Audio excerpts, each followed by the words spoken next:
So when I got my mission call, it said I would serve in the Bulgaria Sofia mission, and I didn't know too much about Bulgaria, but I looked at the language and it said Turkish, and that made me think: are there too many, or are there any Turkish people at all in Bulgaria?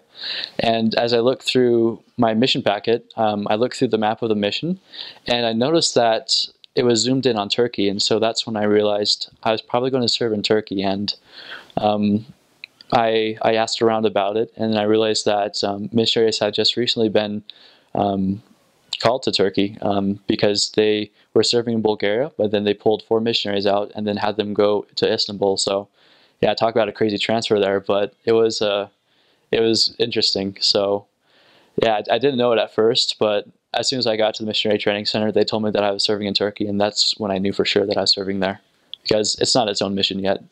Maybe someday. Yeah, the first day of the MTC, it was super nice because I wasn't sure who was going to teach me, if there was going to be any kind of teacher there. Um, it felt good as soon as I stepped in there because I knew that that's where the Lord needed me to be. I felt the Spirit so strongly.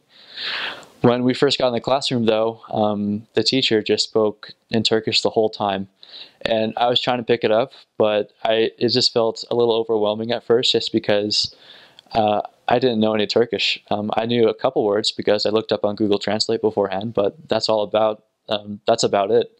And it was, yeah, it was an interesting experience. But as time passed on, I just felt more and more comfortable and more comfortable with the language. So yeah, so that was a good experience.